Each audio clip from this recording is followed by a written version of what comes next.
Hey everyone, Reese here and welcome to the second channel. Now I'm just in the process of tidying up and getting stuff ready for my live stream tonight. It is currently the 13th of January 2021, so if you're watching this video today there is a live stream tonight which is at 7:30 in the evening UK time. Of course if you're watching this video after the 13th of January, then that live stream will have been in the past, and it's up to you if you want to go and catch up on it. But the plan is that I'm going to be doing some gaming on my old IBM 5150, which was the original DOS PC, and one that I've very recently made a video all about, just covering the upgrades and stuff that I have in that machine. I have a video capture setup that works really nicely with that, which I also covered in that video. And of course I can pipe that into OBS and use that for live streams. So I thought, why not live stream some early DOS games on original hardware? And there seems to be a lot of interest in it. So hopefully I'll see you tonight. But anyway, that is not the subject of this video. Now this video is about modern technology. And that's something that I definitely don't cover on my channel, something I don't really have much interest in covering because it's not something I really have all that much interest in. You know, when it comes to gaming PCs and stuff like that, I would just buy whatever's recommended, slap it in it, and if it works, that's fantastic. And, you know, I don't really care about, you know, frame rates and all of that. Well, obviously it's important that stuff runs smoothly and looks good, but I'm not one of these people who goes online and argues about, oh, you know, the RTX 3080 is 10% better than the RTX 3060 in these particular benchmarks and all of that stuff, because that's incredibly boring to me. And the same goes for the modern technology that I use all day, every day, such as my laptop here. Now, this is a Dell XPS 15 9560, and it has an i7 7700 in it, and I'm going to reel off a load of specs now, despite what I've just said to you about having no interest in modern technology. But it's a couple of years old, so it's got an i7 7700 in it. I've maxed out the RAM, so it's got 32 gig. It's got a 4K screen on it, and it has a GTX 1050 graphics card, so it's a really nice spec. And I literally use this laptop all day, every day. It's pretty much on 24 hours a day. I run a software business in my day job, and this is the laptop that I bought myself through the business. I use it all day for coding, and obviously it needs to be fairly powerful for compiling stuff. And also on the web side of things, people send us PSDs and InDesign documents and that kind of stuff, which I need to open and work with, and some of those can be quite large, so it's very easy to justify on that side of things. But the other thing I use it for is a bit of like gaming. So I've been playing Ion Fury, and I've recently started playing Dusk as well. Started having some thermal issues, which is a reason I probably wouldn't recommend this laptop. The factory paste job that they did when they first built it was terrible, and there was kind of a semi-unofficial recall on this model, in so much as if you mentioned any kind of heat-related issues to Dell, they'd just take it back straight away and repaste it for you, no questions asked. So they obviously knew that it wasn't quite right. But I didn't bother sending it back. I just did it myself. And having owned it for a couple of years now, and I was having some heat-related throttling issues in Dusk. So I repasted it again the other weekend, and it seems to be working great once again now. And this laptop has been all over the world with me. It's been to Japan, it's been all over Europe, it's been to the Caribbean, it's in my rucksack constantly. And the reason is because obviously it's my business, and if something breaks in the middle of the night, or if I'm on holiday on the other side of the world, or whatever, I need to fix that. You know, I have employees that are perfectly capable, but ultimately I don't need the stress and the hassle of having to go through them and relay stuff back and forth, and sometimes it's just easy to dial in and fix an issue if it comes up. Thankfully nothing major so far, but obviously inevitably if I didn't have my laptop with me, something would go horribly wrong. So it's kind of an insurance safety net kind of thing. So yes, a bit of a ramble there about my laptop. Now, on the subject of the upgrades, I upgraded this machine from a 500 gigabyte NVMe SSD drive to a 1 terabyte drive, because I do all of my video editing for my YouTube channel on there, and I film everything in 4K, and with that and all of the captured footage, which is generally I do it as lossless to try and keep it as high quality as possible, and all the audio tracks and everything else, my YouTube videos can run into the hundreds of gigabytes. And I like to have everything on the internal drive ready to go as fast as possible, so I can edit that and not run into any kind of performance issues or anything like that. Premiere, of course, being incredibly fussy about these kind of things and freezing up at the slightest opportunity. And On that note, I have a NAS on my home network. I have obviously a gigabit home network. It's quite an old NAS, it's an old Drobo. Yet again, modern technology, just wanted something that worked that I could stick in a cupboard and not have to worry about, and it's been absolutely fantastic in that regard over the years that I've owned it. But it's not very fast, and when it comes to opening video projects and stuff over the network, it does cause a lot of problems. And a fantastic example of that is a couple of days ago I had a comment on one of my YouTube videos asking me what a particular music track was that I'd used in the video. Now, I use a service called Epidemic Sound for all of my royalty-free music in the background of my videos. It's quite popular with all of the big YouTubers, which is how I heard about it. And although it does cost money, it's a really great service. And the person who commented was a fellow Epidemic Sound user, and they just, they wanted to use that particular track in one of their own videos and just asked what it was because they really liked it. And I had to open the Premiere project because I didn't keep any record of which tracks I'd used in any particular place. And I opened that over the network because I'd already archived that project to my NAS. And it must have taken a good 5 minutes to open, and performance was terrible, and it was just, Premiere serves me right for using Premiere because it does have a lot of known issues like that. But yeah, Premiere just completely choked on it and basically sat there for about 5 minutes doing absolutely nothing and basically locked up the whole computer. It did open eventually, and I went to the particular place in the timeline and looked at what file I'd dropped in there and replied to the guy and said, yeah, the track's called such and such.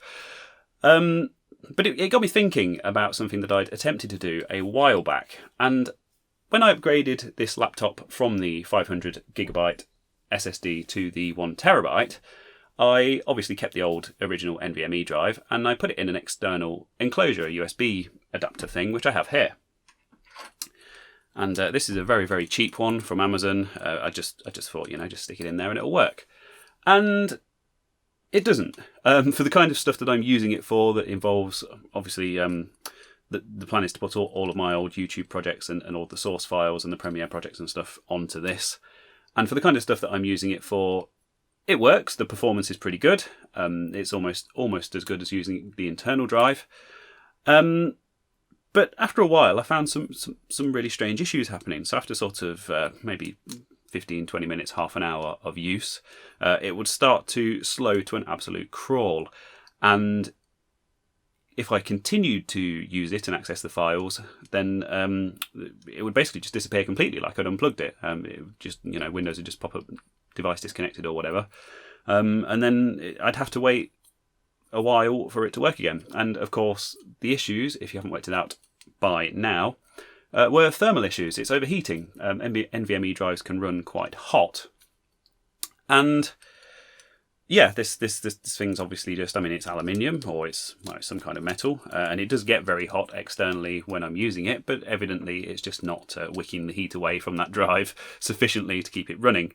And it's the kind of thing, if I was making an actual video on this topic, if that was the kind of thing that my channel covered, then obviously I would measure the temperature of it and run benchmarks on it and performance, file transfer speeds and seek times and all that kind of stuff under various thermal conditions and whatnot. But that's not what this is. This is the second channel video. So all I'm going to say is that I've bought a new version of this. It's literally just arrived. And all I want to do really is transfer the drive from this into that, plug it into my laptop, copy a load of files and stuff across, start editing basically this project while I've got stuff copied across in the background, and just see if it's actually going to work for me.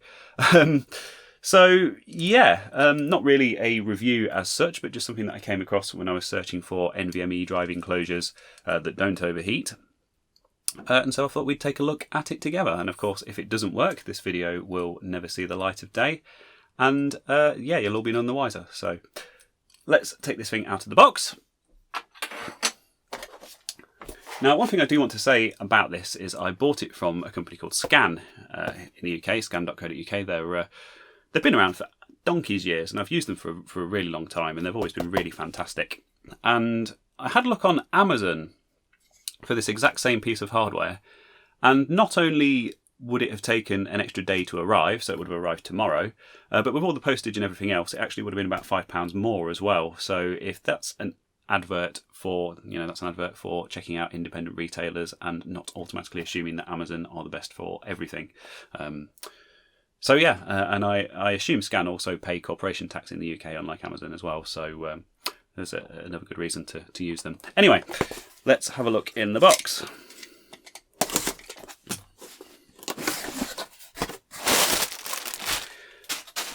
Unfortunately, much like Amazon, they do tend to put stuff in giant boxes, but there you go. So here is what is in it. It is an icy box, USB Type-C enclosure for M.2 NVMe SSD. For one NVMe SSD up to 1000 megabytes a second, USB 3.1 Gen 2 Type-C, up to 10 gigabits a second. Well, that's immediately contradicted itself. Ultimately, all I care about is it fast enough for my video editing, and is it going to overheat?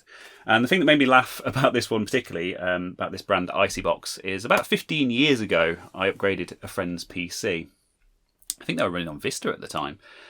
And I put the old hard drive, the old 3.5-inch desktop hard drive of theirs, into an Icybox external enclosure. And yeah, for quite a while after that, they were... sometimes they'd struggle to find a document or something, and they'd be like, where should I look? And I'd say, have you checked the Icybox? And it kind of became a thing, and that was the name for their external drive. And it just made me laugh that this brand is still going after all these years. It seems to be a German company. I'm sure it's made in China, like everything else.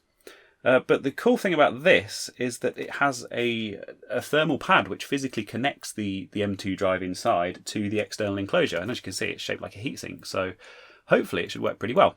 So what I'm going to do is get the drive transferred across, and then I'm going to copy those files across. I'm going to start editing this video on this actual drive as those files are copying across. So there's loads of activity going on there. And then I shall be back with you shortly. Hopefully this room will be a bit tidier as well. And yeah, I'll give you an update on my impressions on the performance of this thing. So let's take a look.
And I'm back, and yes, after all of that talk about my autofocus issues and how I thought I'd finally got to the bottom of them in my previous second channel Ramble video, I go ahead and film something like that. And I was really tempted to just redo the whole thing, but to be honest, I've watched it through and I don't think I could do any better on the speaking side of things, and I got everything across that I wanted to say.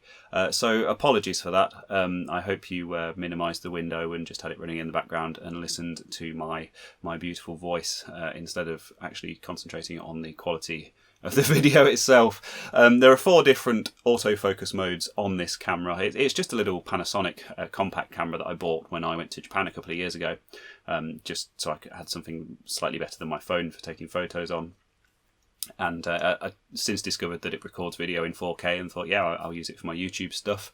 And it worked great for the vast majority of my videos. And then, yeah, it got to the point where I'd obviously fiddled with the autofocus settings and changed something. And all of a sudden, most of my videos were out of focus. So, yeah, I've switched to one of the other of those 4 modes, and we'll give tracking a try this time, rather than the sort of single spot focus mode that it was on before, and see how we go. But I'm far from a cinematographer or a photographer or anything like that, as you can probably tell. So, yes, anyway, back onto the topic of the video. Now, one thing that I do want to show you is the box again. I don't know if that's in focus. Maybe that's going to completely destroy everything for the next few minutes. We'll see. Just because you wouldn't have got a good look at that in the first part of the video. So yeah, it's the IC box USB Type-C enclosure for M.2 NVMe SSD. And the part number on this is IB-1817M-C31. This isn't a review video or anything like that. This is just something that I happened to find that I thought would solve all of my problems with overheating and whatnot. And it's now a couple of hours later. I've copied a couple of 100 gigs worth of stuff from my NAS onto this drive. Obviously this is just the enclosure. The drive was the existing one from my laptop, like I said before. I've copied a couple of 100 gigs worth of video files and whatnot onto it. Perfectly fine, no issues whatsoever. I also started editing this video itself on that drive, and I've done some test exports and stuff, actually rendering the video using source footage stored on the external drive and rendering to the external drive as a target, which would have completely killed it before with my previous enclosure. And yeah, you know, 2 hours of intense disk activity, absolutely no issues whatsoever. No issues with slowdown or overheating or things stuttering or anything like that. So really, really pleased with it. I can highly recommend it. Now, this isn't, like I said, I don't want to get into reviewing modern technology and that kind of thing. This isn't going to be a video with benchmarks and stuff. I'll see if I can run some benchmarks on it, and I'll put some information down in the description. Well, I'll probably put a pinned comment, actually, just with my latest findings and stuff. And I will keep on top of this, and if I do run into any issues with it further down the line, then I'll keep that comment updated as well, just in case you are watching this at some point in the distant future. So yeah, the verdict is this is a fantastic thing. Very happy with it so far anyway, and I'm going to continue using it and keep it in my bag at all times, and it means that I have my footage available at hand rather than having to you know, work directly off my NAS, or even if I'm away from the house, connect to my home VPN and try to do stuff remotely that way, which is even worse, I'm sure you can imagine, on my rural broadband here. Speaking of rural broadband, I have my live stream coming up tonight. As you can see, I have tidied at least the parts that you can see. Thankfully, you can't see any of that stuff. Maybe I'll take a picture for you and just put it in the video, just so you can see what my typical filming setup looks like. But yeah, 7:30 tonight UK time. I will be streaming some games live from this very PC here, which wasn't in shot before. I've also found my second monitor, so I actually have my pro streaming setup here. I'd still need to find my headphones with the cat ears on and you know, the purple RGB lighting for the backdrop, but I'm sure I'll be able to sort that out before tonight. Yeah.